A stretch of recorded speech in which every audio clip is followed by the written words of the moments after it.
Welcome to the Half Glass Podcast, where theology plus technology equals uncertainty, and we can never be quite sure if that glass is half empty or half full. Welcome back, everyone. I missed an episode last time. There was some sickness and some travel, and so we tried to make it up and just couldn't. So, but we're back. And missing one makes it 4 weeks, right? So it's been a little while. Yeah, it's been a little while, and Okay. and it worked out well because I don't think I would have done a podcast on Good Friday. The weeks worked out. So Yeah, definitely not. Next week we're both going to be busy doing Good Friday. That's right. We are speaking on the eve of Holy Week here. Palm Sunday's coming up in a couple days here, Sure. and So- we get busy. So what you been up to? What you been up to, mate? A lot of stuff. So yeah, we this past Wednesday we had Stations of the Cross, a little meditation service, which was nice. Getting ready. We do this every year on the Wednesday before Holy Week, which is nice. Had a few people come out. And then before that, man, I've been busy running around, man. Was in Florida for that conference with the district, which was a trip and cool. And then just got back from the seminary, our seminary here in St. Louis, or there in St. Louis, I should say. I got a woman in my church who is like second career woman, and she's kind of very seriously discerning and contemplating a call to ministry. And so we went out there for like this retreat, like for prospective church working students. And so a bunch of young guys that want to be pastors from all over the country, and a couple second career people, and same with her, a couple deaconesses. And it was amazing, man. We were there just for 2 days. And so we get a tour of the whole place. She's never been to St. Louis, to the SEM. She's LCMS her whole life, wants to serve the church. So it was really cool. And I think, God willing, she's going to start in the next year here or so an online deaconess program, which would be great, a great gift to the church to serve here and maybe wider here in San Antonio in our circuit, in our region. So yeah, she's on the way, man. Praise God. So really excited about that. And also too, I was telling you before we went live, is like, it was so encouraging, right? Because we're hearing the reports of, the death of the church, and it seems to be maybe greatly exaggerated because we're there, dude, and there's like 50 people. So it's called Vocatio. It's like, basically this retreat and checking it out. I'm not kidding, man. Probably 45 young guys and second career guys from all over the country that are here for 2 or 3 days at the seminary in St. Louis to purposefully discern and see if maybe God's calling them to come to seminary. They're all in different paths and different levels and how serious they are. But even if a few of them stick, man, that's amazing, right? So that was really cool. And You were mentioning before we started that and that virtually all of these men attend the traditional worship service. It was striking. So this is just anecdotal and just like a little sample set. So again, let's say there was 45 guys, right? Maybe 40 guys, whatever, almost 50. I don't know, it was a lot. I'll exaggerate, but say 40 guys. I got to talk to maybe 10 of them, right? Like actually one-on-one. And we had a little, sit down at tables and things. But so in particular, there was a kid from New Orleans, right? Thibodeau, I think, Louisiana, or maybe that's his last name. I don't know, but sorry if I got that wrong. And then a couple dudes from Florida, and then another guy from Houston. So I found the South table apparently. But as we're talking throughout the 2 or 3 days we're there, so these 3 kids from Florida, for example, they're all, they're not like at Concordia. That was the other interesting thing, man, is like there were dudes from the Concordias, Mequon and Irvine and all that, which is, for those that don't know, like our traditional paths towards making pastors. You go to our undergraduate, study theology, go from there, go to the seminary, which is what I did, and lots of people do. But anyway, lots of these guys were not like that. So these 3 dudes from Florida, they all go to, I think, Florida. I forget which one. The Gators, the one that was in the final for the basketball. Florida State. Yeah. One's an engineer, one's like classics, and then one's philosophy. They all they didn't grow up together. See, that's the thing. I thought they're homeboys from life. They're like, no, we met at college. We go to the same church there in and around Gainesville, I think it is.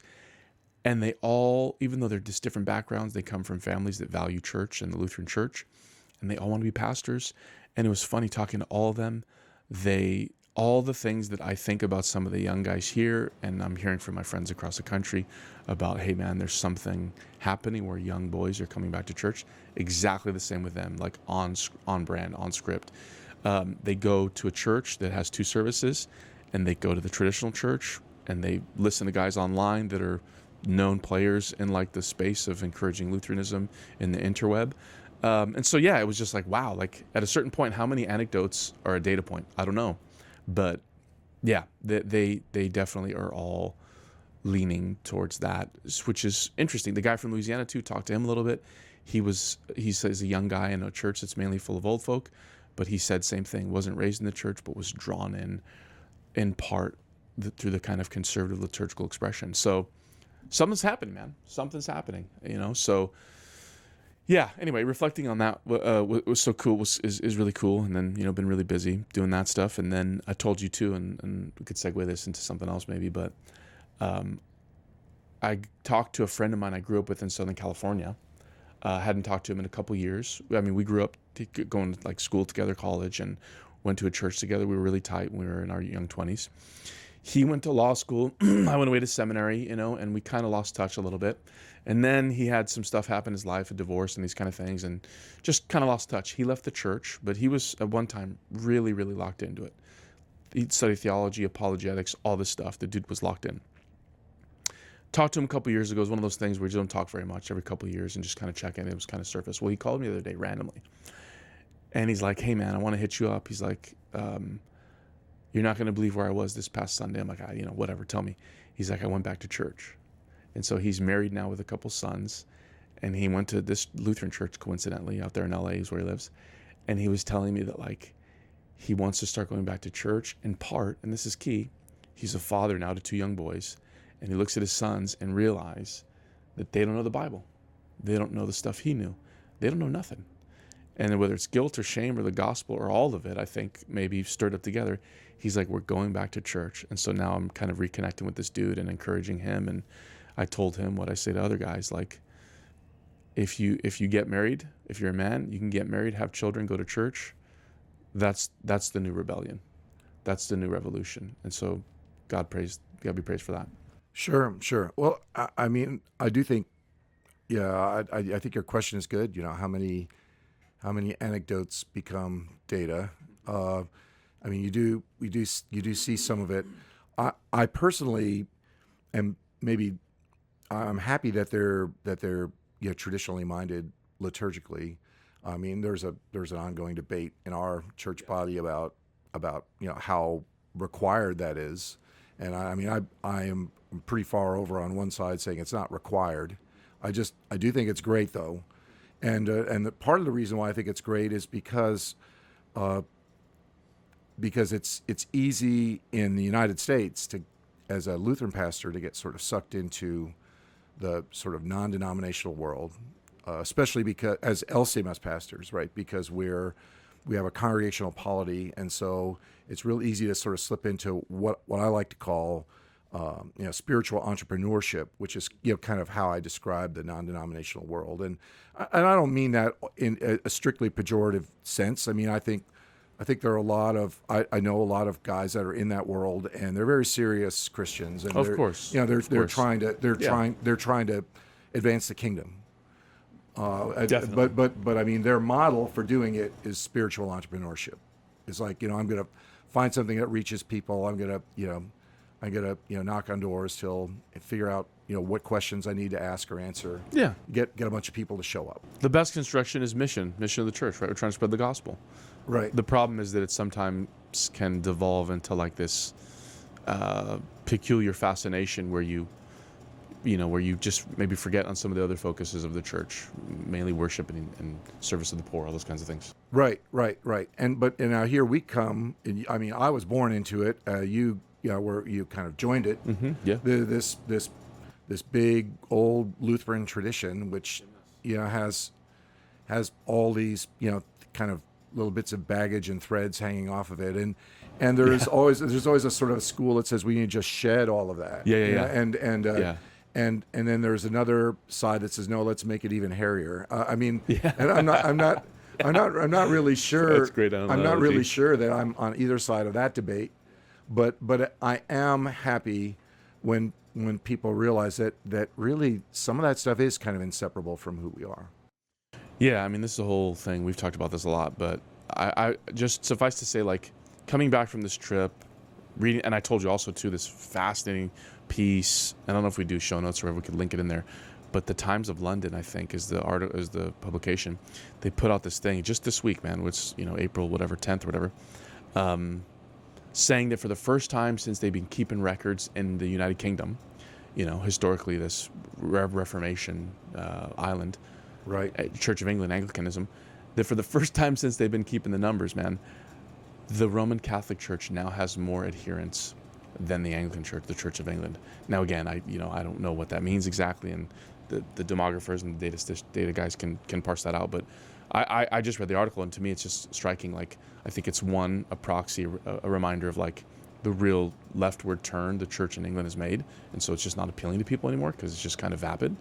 They I was telling you, they have like raves at like these beautiful cathedrals. It's like, this is how we'll reach the young, cool kids. We'll have raves on Saturday nights. So it's like, well, dude, they're not going to come to mass if you give them a rave. So it's like, anyway, and also I think it is a part of this, again, back to what we're talking about ad nauseum. The Roman Catholic Church, I think, is leaning more conservative in that region of the world, and more Latin masses. And there's just something happening, man. So it's all coalescing, and I think we're living through it. And I've been an early adopter to this, saying this for years, and now it's happening. But like, what do we do with it is like the thing I always think about. Like, okay, so what? Because we don't want in our tribe, as you well know, and for people that are listening to the Missouri Synod, is like, this is like a perennial like fight we have of like, see, if we just do the right worship, the kids will come. And we can't say that, because I don't think that's the answer either. It's not that simple. No, it's definitely not that simple.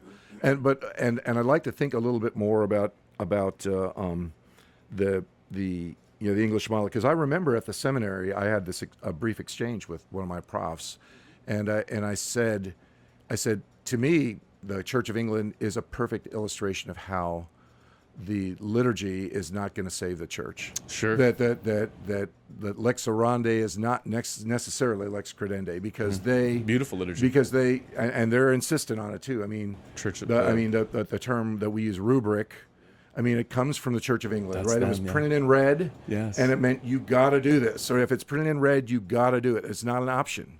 And so I think we have a little bit of envy of that sometimes in the LCMS. Oh, I wish we could have rubrics, where like in that old sense that no, you've got to do it whether you want to or not.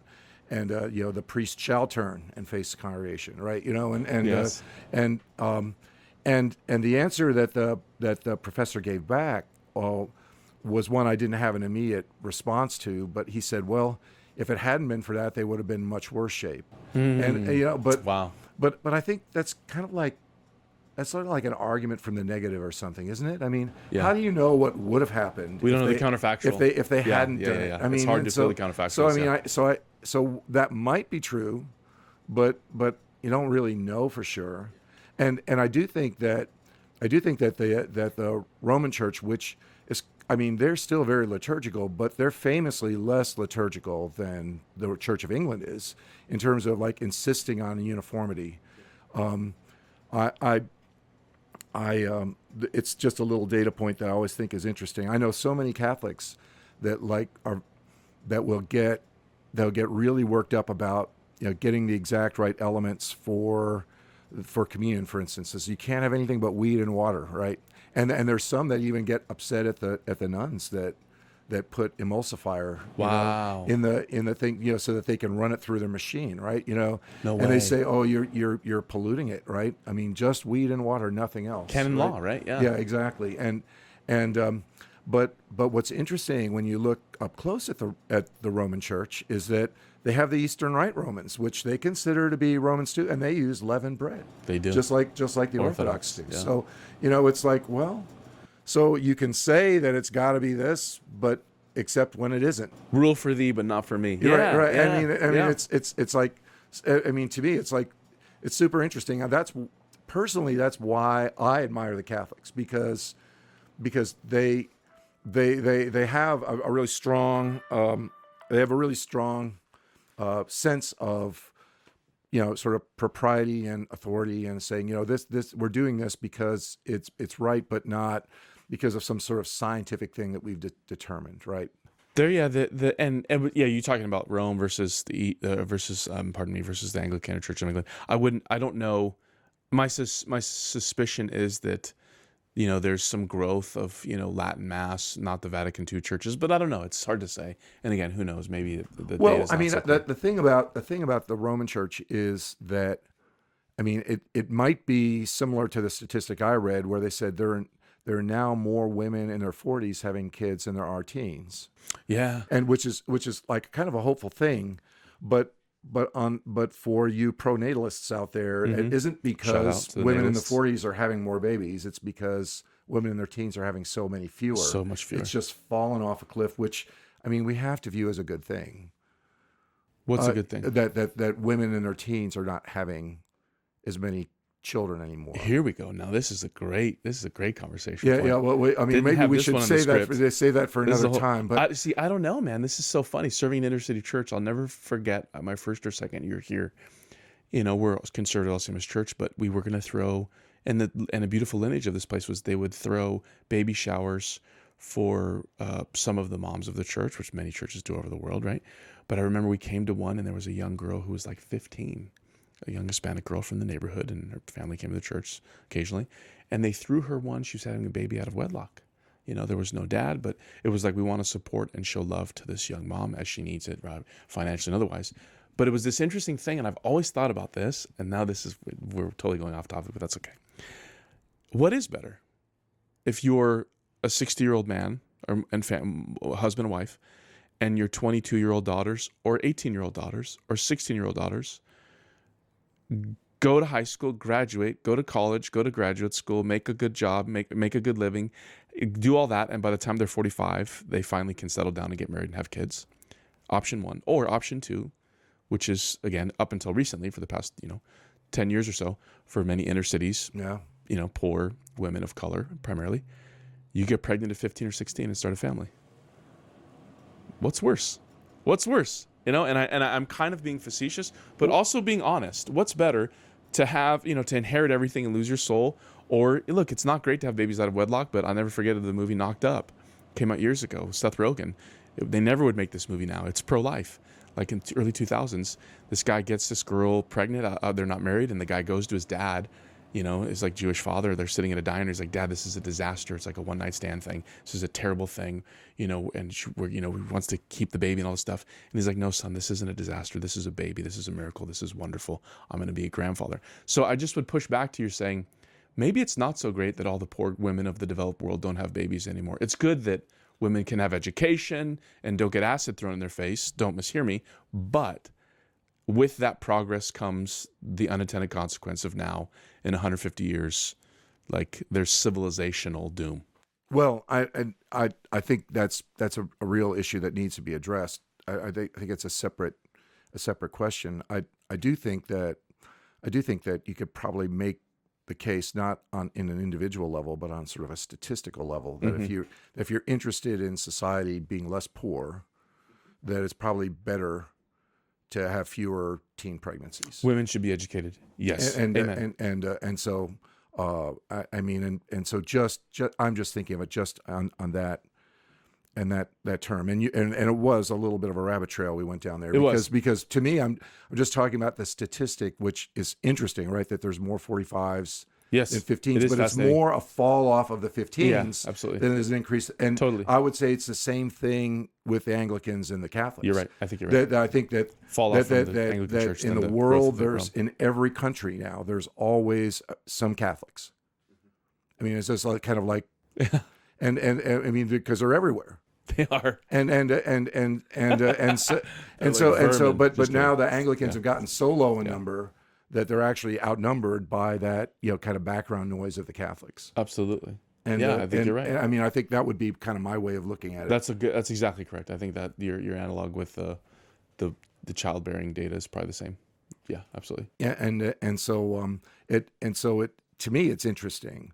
You mentioned the raves in the cathedrals. Oh yeah, and I see those pictures of those buildings, and I mean, they're so glorious, right? And it kind of led me into. I was thinking about this earlier, and I just want to hit you with a question that maybe, that you might have some interesting thoughts on, related to your pastoring work. But is Christianity a cope, or is Christianity a flex? Yeah, this is good. You were talking about this before. Because give the setup for this. For the medieval English nobility, it was a flex. That's why they built those cathedrals, right? We it built the world. It was a muscular expression of their faith, right? Power, look domination, at this, control. Look at these beautiful windows. I mean, we have the whole community yet united under Christ here, and we have these Corpus Christi festivals, and we all march around town, or Rogation days, and we all beat the bounds of the, of all of the, the parishes and stuff. And it's like it's just these big kind of communal things, and it was a flex for the people in charge. At some point, it sort of stopped being that and just started being a cope. And I think that the English church's decline maybe could be measured to the fact that it stopped being a flex. Yeah. I mean, and that it's not something that the powerful do, that the strong do to improve their life, to like make their life more meaningful, but instead it becomes something that, I'm terrified of all the uncertainty. I'm terrified that maybe, I'm going to die one day, and what's going to happen to me. And then we come in and say, well, there's a God that loves you and all this kind of stuff. Yeah, you were mentioning this vis-a-vis like the triumph of the therapeutic and all this stuff. Right. And I think you heard this on like the Russ Roberts podcast. That made you think of it. Yeah. Okay. So that's a good question to ponder. I think it's got to be a little bit of both, right? I know. And so cope could be, I'm thinking like Nietzsche, and like this is an opiate of the masses, right? So this is like Marx, that would be Marx. Oh, pardon me, Marx. Yeah, not Nietzsche. My bad. But yeah. So in a way, like I obviously disagree with that. I don't think it's not a way to control people, like like that. That's not helpful. But in our own theology, like we were saying, like Chemnitz and Luther and Melanchthon, our own guys say famously, like, a part of theology, one of the reasons we do all this heavy Christology and theological stuff as pastors, as theologians, as seminary trained people, is we're trying to go comfort souls that are troubled, right? Right. To offer comfort and peace and solace to souls that are in trouble, that feel terrorized, like our confessions talk about, like the terrors or whatever. But then we were also talking too, the question now I think is, are people still terrorized, and do they feel unwell enough for the church to speak a word of hope and love to them, or are they looking for like optimization instead? Sure, are the terrors coming from somewhere else, right? Yeah, exactly. I think that when we talk about like the church being there to comfort souls, as Chemnitz said, I think it's really important to just remember sort of Luther's own sort of psychology. I mean, a guy who was spent his entire life terrified, unwell. Yeah. Yeah. He saw people dying young all the time. He had childhood friends that died. He lived in a time where things rough. were. I mean, people were constantly reminded of the tenuousness of life and just how bad things could just happen at any time. And the church used that to terrorize people into behaving. Control, manipulation. And Luther said, no, wait, that's the wrong way. That's wrong. But Luther never stopped being terrified, I don't think. I mean, I was rereading the first portion of Paul Althouse's The Ethics of Martin Luther. And oh wow, I never read it. And Althouse says, he's a great summarizer of Luther. And I say that not having read all of Luther, so I don't know if he's a great summarizer. But I mean, what Althouse writes makes sense. But he talks about how Luther says that that he inherited, or he saw from medieval church, this sort of great tradition of self-mortification and asceticism, and he did a lot of that when he was younger, right? I mean, flagellation, self-flagellation, fast, big fasts, and he was Augustinian, man. They were hardcore, and so I mean, he really ripped into his own body, and he never stopped believing that was necessary. He just thought that because people were individuals, that it wasn't the church's place to say you have to do this exact thing. But he still thought you better do something. But he never St. Paul talks about it, never worked out the problem of, well, what do you tell a guy that's sort of like lackadaisical and comfortable, what do you tell him to do? And I mean, that's really the problem, isn't it? I mean, for us, because we're dealing with a population that's way more like kind of what Luther saw in his day, right? Which is like most of the people. He said, "Why are these crazy people? Why are these people not going crazy like I am? Why aren't they worried about their souls with what the church is telling them?" And most of them were saying, "Oh, it'll be all right," and he never could get that, and that's what drove him on, right? I mean, that's sort of almost neuroticism about it is what it kind of defines the Lutheran tradition. Yeah. So then back to this issue, cope or flex, right? And they're both kind of, obviously you're saying in tongue in cheek a little bit, but at worst, cope is what, like where we reduce church to like Schuler's power of positive thinking or whatever, right, from years ago, right? And we're just here to like I made the joke about the church is just another podcast to offer you optimization or something, right, to exactly. give you to be a coach or a cheerleader, when in point of fact you need a savior. Yeah, I mean, you I've need a Messiah. got this problem with hoarding. And that was the econ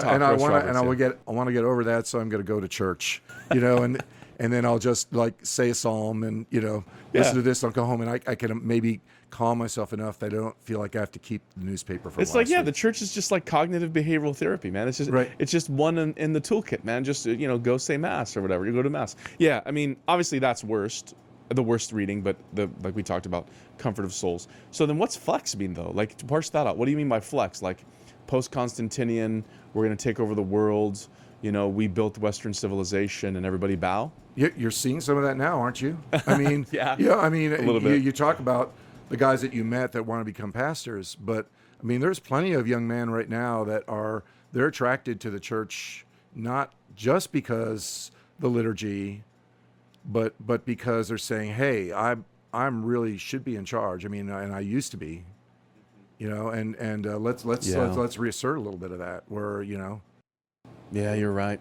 I just heard a thing saying that like the LCMS. I don't know if you saw the new data they put out, like just brand new within the past couple months. They did like a Lifeway study or whatever, and a couple things are coming out. They're talking about like there's more registered Republicans now in the Missouri Synod than ever before, or at least the last one they took it, which makes sense. There's a right turn. But they also said it seems now, and I don't know if this was in the data or the guy was listening to his commentary on it, but I agree with it, that like now it seems like we see people joining LCMS churches because we are conservative.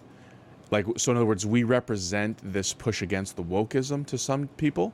And so we represent this push against the kind of craziness of the past decade, right? And so then join us. But then what about, do you agree with what we believe liturgically, theologically, spiritually? Maybe, but we just know you're the conservative guys on the block and we don't want to go be Baptists, so we're going to go join you guys. So in other words, there's this coalescing of our churches, bringing under her like conservative people, just because we're all kind of conservative under the banner of pushing against reactionism to the left, which is what you're saying, I think, a little bit. Yeah. I mean, it gets back to what in the Screwtape Letters, what C.S. Lewis referred to as Christianity and, right? Christianity and the social crisis, Christianity and the reconstruction of Christianity and Make America Great Again. It's like that. And Screwtape says, look, that tells Wormwood, the junior tempter, said that the point is to say, believe this not because it's true, but for some other reason. Wow. And he said that's the game, because if that's the chink you can exploit later, spiritually. And I mean, and so as pastors, we need to like really push against that, totally. Right? I mean, almost to the point of being a little contrarian. I mean, my historical political views have always leaned pretty conservative. I was, grew up the best Republican my dad could make me, but yes. But as I've gotten older, I've definitely gotten way less certain of a lot of things. Yeah. And that's probably good though, right? Especially as our church tries to lean this one way, and again, we've got our leaders are certainly into this stuff too, and our district president, our national president, Harrison, one of the first things he did, he got kind of famous for in the culture, was he went to the House. Remember, he went and defended at the House and the Senate in D.C. for, I think, religious freedom and pro family stuff, which is all good to a degree, right? But can you go so far that you now make your lot with that, and that's what you're kind of known for more than the gospel? And that is not what we want to be known for. And I think of the Paul Kingsnorth thing, always back to orbiting Kingsnorth, when he gave this talk to First Things, he references in there, his whole thing was like, anti-civilization or whatever, but he references in there the growth of the Jordan Peterson stuff. And he mentions, like, and we've talked about this, I don't know if on about the podcast, but you and I have certainly, this Jordan Peterson phenomenon of these young guys that are looking for order, coming out of the chaos of their post-Christian upbringing or whatever, post-church life. And so, Peterson says, go make your bed and be stoic, and that helps. But Kingsnorth says really, really powerfully in that talk, he has a whole section on it, where he says, let us not forget, like, the stuff that he's putting out is not Christian. There's no Jesus, there's no grace, there's no Messiah, there's no holy gospel. And I think we've got to remember that too, because I think that some of our clergy might be happy and excited that, hey, I've got some young 22-year-olds for the first time in 50 years wanting to come to church, right? Because remember, they're not coming because grandma making them, because they're interested in it. Right. But let us be really careful what we're leading with and setting as the paragon of why we're doing what we're doing. Yep. And it's Jesus. Yep. I don't know how things are gonna go in the LCMS with that. I mean, I feel like we've always struggled with it a little bit. With what? With just the idea of meeting people where they are, and versus saying I'm going to drag you somewhere else. And I feel that the reason for that is because the LCMS going way back was it kind of was like the crown jewel of rural America, rural German America, Midwestern German America. I mean, it's like you have all these farming towns in Iowa and Illinois and all this where, everyone they were just these decent, salt of the earth people, right? And they did what they did because they were decent people. And then on Sunday they went to church, and that was the crown. The pastor could say, on top of all that, there's the gospel. On top of all that, and so I mean, because of that, we never really got to the point where we, like, say the church of the Methodist Church, which was always a little bit more kind of socially minded, kind of pushing for, like, say, hey, let's make things a little better. I feel like the Lutheran Church was, we got it really good just the way it is right now. Let's just leave it perfect, and we're going to keep those crown jewels polished and make sure, saved by grace through faith, and just make and the catechism, and let's get it exactly right. Interesting. And then as the culture shifted, and the kids all grew up and said, well, there's no jobs in the country anymore because of automation. And we're all going to move into farms are closed. Yeah, we're all going to move into town, and I mean, one of the first things that went was announcing for communion, because Dad was traveling on business, and he couldn't come in early to make a separate trip over to the church to announce for communion. Yeah. So they started saying, well, just fill out the card on. When I was a kid, we used to do that. We used to have to fill out little communion cards. And it was the leftover, the tail end of announcing for communion.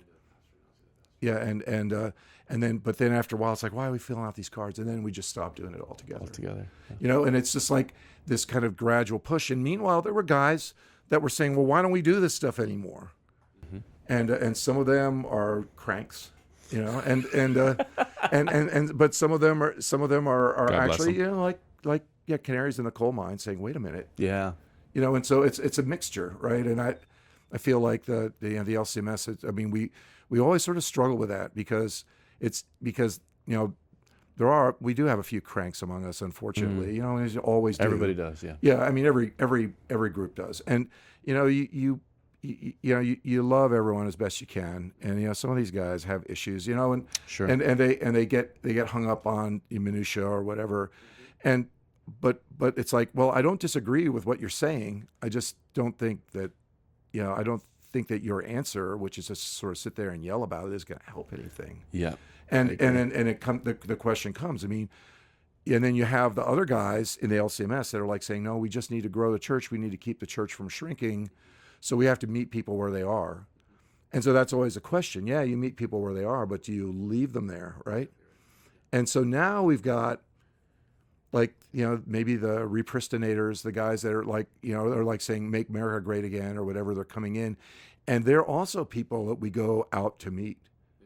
But how open are they going to be to saying, well, you can't stay here, though? Yeah. I mean, in the end, that becomes our challenge as pastors. It's like in the sermon, in the material we put out, in the way we kind of run our church. It's like, wait a minute, no, I mean, that's great that you're interested in us, and there's definitely some good things in what you're doing, but this is what we're about. Here are the boundaries. Yeah, we're at this strange time, man, because you have all these epochs in church history, right? The church before Constantine, after Constantine, the medieval. And like it was marked by these things. Now we're like what they call the post-church or post-Christian. But it's funny, I feel like what we're all trying to manage is this thing, right? Is like, you remember this guy named Robert Bella? He's this sociologist of religion out of Berkeley, Bellah. Oh, no, I don't think I've ever heard of him. Yeah, Google him, Robert Bella. You're always giving me new names. He's famous because he's a progenitor of this term, American civil religion. Oh, okay. And that's why he's famous, right? He wrote a book about it or whatever, multiple. I don't know if he's dead or alive, but anyways, he was at Berkeley. But the point is, Bella says, like, we're living now through this American civil religion where it just kind of all mixes together. And, even if there's a few Jews on the street and people that are atheists, like in the 50s and 60s, which was the kind of, the apex of this, we just are all kind of swimming in the same water, the zeitgeist, the culture of American WASP civil religion. And now it's gone. Now it's clear as day that's gone. I was born in 84. Maybe I lived for a decade or two, but it's dead and gone. And so now what do we do? And so we're left to manage this strange thing of like, the churches are closing, the churches are dying. Now there's some people coming back in, and how do we shuffle the deck to make sense of it? And it's really, really difficult. So shout out to all the guys. Here's the thing, man. Just show up and try. Yeah. To the guys just trying something. Yeah, absolutely. And well, I mean, that's you and me. I mean, we're trying. We're trying, and just do the best you can. I mean, for myself, I think, part of it is that I see, how things have changed and how. Yeah, you've lived it, man. And wow. And I just really, don't have a great feeling that if we just sit down and say, oh, isn't it great that we've got MAGA people coming in to the LCMS now, that I don't think it's going to last. I think there might be 20 years or whatever, but then it'll go south, and then it'll be just that last little bump on the way down to extinction. If we maybe, I think we are in a place where the tree's being fertilized one last time to get us to produce some fruit. Yeah, and absolutely. Reap abundance, sow abundance. Reap scarcely, sow scarcely, or the other way around. Sow and then reap. But yeah, I think we've got to lean into that. But to come back to the original question, I mean, when that you asked me, what is the flex? I mean, I'm not sure I know the answer. But I do feel very strongly that the church needs to recover some sense in which a person that is just born to excel, right? Like there's not like an overachiever. And so it feels like that this needs to be part of my life, and that I'm missing something if it's not there. And I feel like we in the church are really poor at reaching the elites of our society. Oh yeah. I mean, there's a few, right? You have your Nobel laureates, that are Christians, right? But they're the exceptions. I mean, the vast majority of them are. Peter Thiel, right? He's a Christian. Right. Peter Thiel's a Christian. Right. If you right. I mean, you run into them. I'm not saying but they're few and far between. Did the church ever have the elites though? This was a downtrodden religion for the losers. Remember? Our whole point was Jesus blessed are the poor, because the people that are fat and happy now, they get to go to hell when they die, but you get to go to heaven, but you get to be poor now until we put you in the grave. That's the whole point. That's the whole bargain here. Well, right? I mean, it goes back to the comment I made in passing before. I mean, those raves that you're talking about in the cathedrals, who built those cathedrals? It wasn't the down and outers. It's true. We had power. We had money. We had it all. We literally built Western civilization. Is that a good thing or a bad thing? Because then we're just begging the question of, was the Constantinian turn, at the Edict of Milan in 325 or whatever, 317, was that a good thing or bad thing? What's the guys? What's Hauerwas, Williman, speaking of civil religion, right? Resident aliens. Their argument is the church, there are many arguments, is the church does its best work when its back is against the wall. Yeah, but you can have power and have your back against the wall. I mean, I don't think those two things are mutually exclusive at all. How? If you're building Chartres Cathedral, right, which is like this building that looks like it's from outer space, it's so beautiful, and you have all the money and power, how do you have your back against the wall? Well, I mean, I think a lot of those cathedrals were incredibly hard to put up, and I think they had to be really dedicated to get them done. I don't think they were easy. Okay, I see what you're saying. I mean, and so yeah, I mean, it's not like, oh yeah, let me just like write out a little check. I mean, it was everything. Toil it was again, everything that the community had, and they bragged to each other about how big a thing they could build, because I mean, it was an expression of, what their town was capable of, and so I mean, a flex. Yeah, exactly. So I mean, are you saying, yeah? I mean, if we were trying to reach, and what would be the point of targeting just the elites versus like every church is like, we want young people, we want families, we want the elites, we want the guys that are in power. I almost I don't know if that sits well with me. I almost feel like, I mean, I know at one time that's undeniable, we did control the Western world, right? The Pope was the most powerful person on the planet. One could argue he still is in many ways, right? Like, but if it's a flex, I guess the question is, how do we make sure that flex doesn't lead to pride? Are there any guarantees on that? I think when you talk about that, I think that your question though leads to like the answer I think I was going to give you, which is interesting, because I think that we need the elites because they're the ones that can help negotiate the thing that the philosophers and the thinkers by themselves, which are not the elites. I mean, scholars are never at the very top, right? Yeah, they're kind of. I mean, right below A students work for C students, right? That's right, yeah. I mean, it's just Yeah, that's the way it goes, right? True, yeah. And the philosophers are really good at exploring limits, like the limit of this, the limit of that, the limit of knowledge, right? But what do you do with someone? And it goes all the way back to Aristotle, right? The virtuous life is a life in the middle. It's the mean, and it's like, and think about it. I mean, before, in the Middle Ages, when the church was powerful, it was not the 10 Commandments they used to teach morality to people. It was the 7 deadly sins. Yeah. And the 7 deadly sins are interesting because they're all extremes on one side. Look, pride is a sin. But are we going to say that self-abasement and like just totally hating yourself and having no self-confidence is a good thing? No.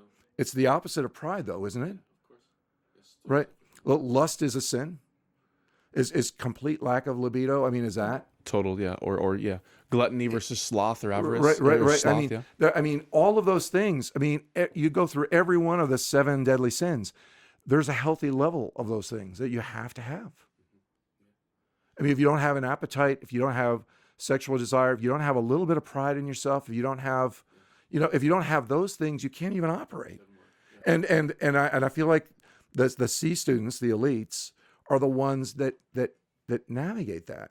And I feel like this is what we've forgotten. I feel like postmodernism is actually the extreme. If we're gonna, I mean, we've talked about all this stuff in passing, but in past, things where we talk about like Spengler and his characterization of Decline of the current the West, which is like kind of at its end right now. That he calls it the Faustian civilization, because we said we sell our souls for knowledge, that knowledge is the most important thing. Well, it turns out that even that extreme that the postmoderns came along to show us that you know what. No, that's not true. Yeah, we don't know what truth is. There's such a thing as knowing too much, Mm-hmm. or at least knowing more than is good for you. Postmodern's a great example of that. Sure. Yeah. I mean, and so it's like the average person, I don't think, can negotiate that mean. I feel like, and for a lot of people like myself, I mean, you want to tend to like lean too far in one direction. And I feel like in the LCMS we do that too, because I don't feel like we're an elite. In the LCMS, I mean, the Lutheran might be an elite religion, but LCMS is kind of more middle class. Yeah, right? We were always kind of like a Church of the Farmers, or whatever, Yeah, And, what Martin Marty famously said years ago, I've quoted a couple times, he just died actually recently, right? Memory eternal, man. But like he said years ago in writing, or I think I heard like Peter Berger repeat it after him or whatever. But anyway, Martin Marty said like to be LCMS in like the 1950s was to be like quintessential white middle class America, whether that was the growing suburbs and exurbs or the country. You're right. See, I don't know if we never. So then, what church did capture the elite? The Episcopalians. What was the Episcopalians? Yeah, for sure. I mean, who was it? More presidents H.L. have been Mencken, Episcopalian, that kind of famous 20th century. Oh, sure, Mencken. He called the Episcopalian Church the Republican Party at prayer. Oh, nah, that's hilarious. Wow. And of course, that hasn't been true in a long time. They're more but liberal now. I mean, Yeah. that was probably true in his lifetime. Yeah, more Episcopalian presidents than any other denomination, probably, right? Yeah, I think so. Yeah. And so and then also the Presbyterians because they were always so big into universities, and so B.B. Warfield and Harvard and Princeton. Right, exactly. Yeah. And so I would say those two groups in the United States pretty clearly. But I'm gonna press against you, man. I don't know if we. So for Lutherans, we have the category of theology of the cross, theology of glory, right? I feel like us saying we want the elites is like a theology of glory. Because what's the end of that? What's the point? What's the instrumentalization of why we want elites? So that we can control the world? No, I don't care about that. I kind of like our brown bagger middle class roots. That's okay. Well, okay, then let me back off on that a little bit because you're right. And look, I mean, stated that way, what I'm saying sounds kind of crass. Yeah. Yeah, you said it, not me. But let's back off on a little bit and say I want something that appeals to an elite. There you go. Now we're talking. No, I want to get up and say something on Sunday that if it were to be that someone came in because he was friends with someone, and he's like totally an up and coming lawyer or whatever, that he sits there and he says, "Wow, I should think about that." Now we're talking. I mean, you won't necessarily reach them all, and maybe in the end, the ones we attract that wind up really being exceptional, we always wind up driving out. Don't we do that in the LCMS? Ooh, we get you too smart, and we're going to kick you out. And then, or they leave, right? Yeah, you right. Think of exactly. like Yaroslav Pelikan and Richard Don Newhouse. See, there's some boys that came through our seminary and then left for various reasons. Yeah, I like that. That I can get behind. How do we cultivate churches and cultures that, broad appeal? We want to reach everybody. I serve at Inner City Church, right? One of our key core principles here is we intentionally outreach to the poor and the destitute and the down and out. But how do we do that? But then also how do we appeal to to the people that are thinkers, the people that are intellectually engaged in the life of their mind? How do we do that? I know it's hard. This is why the homogeneous principle in church growth is such a big deal for me. Is man, if you could just go start a church 30 years ago in suburbs of Houston and be the family church for the kids, and hey man, we're all going to be middle upper class white people. Praise God. But how do you cultivate a church that's going to have preaching and a liturgy that's going to be done well and attract the architects and the attorneys and the physicians and the professors, but also serve the poor? I mean, I'm trying to do that here, right? I think I'm not doing a great job, but I don't know. I guess my response to you is I want to appeal to everybody, but including them. And I think you're right. We haven't done a great job of trying to appeal to that particular constituency, the elites. Yeah, we haven't at all. And I don't know why. I mean, I could venture to guess. I think you're right. We are a rural church a lot. We are a German church and a working class church. You're right. And I think also we're the oldest church in Protestant America, right? On average, aren't we? Yeah. The oldest? Yeah. I think that's probably part of it, right? You're talking about, your son who goes to this church over there and it's full of young people and probably engaging and all these things. It's it's hard to keep up with that when I look at my church and a lot of our churches, our average age is, 70s, 80s. It's tough. Sure. Well, and here's what I think I'm going to say. I mean, I think the LCMS actually didn't do a bad job in the past of attracting people it was back in the day when, and I think you've talked to me about it. I don't know whether we have in the podcast, but the LCMS used to have the reputation that if you want someone that can speak Latin or whatever, I mean, all the pastors that are there, they grabbed them in prep school, right? I mean, you went to a special high school to become a pastor, and so you learned Latin and Hebrew and all this. You learned all the languages, good. and they went to a top-notch 4-year university where they learned philosophy and all this stuff, and said, "This is the way the world teaches. We don't believe this, but you're going to understand what the world teaches." And I think somewhere along the line that whole thing just kind of fermented and fell apart, and there was a lot of sort of backbiting and and we've gotten to I think part of it was we didn't know how to engage that world without it letting it infect us in the 20th century, and and I think we were so worried. I mean that was like the Seminex fears in the it's like if we let these guys in, and it wasn't really a wrong conclusion. I mean, they let people in that say, well, there wasn't necessarily really ever a Jonah, and you can't really be swallowed by a fish and survive. I mean, all this kind of stuff, and let's be real about it. It's irrational, and that kind of wrapping that in there, and you have, I think, rightly said in this podcast that in some sense the Reformation, what Martin Luther started, it had the seeds of that in it from the very beginning. That sort of rationalism, saying we're going to try and reform the church by being rational about it. Well, I mean that again, you talk about like in the middle, right? If you take that to an extreme, what do? You destroy the church. And we sort of, I think in the 20th century we kind of pushed it. We did. This is what, what's his name? I always forget the guy's name, but he wrote that book. Oh, come on, man. Can't think of the name of the book either. But the one who basically argues about, how the church built Western civilization. He did the anti-right. The Dominion, right? Empire, Dominion, yes. Yeah, thank you, Dominion. But that's what he says. I forget the guy's name, but he argues that, the Protestant Reformation pushed to its logical end is atheism, this utter rationalism.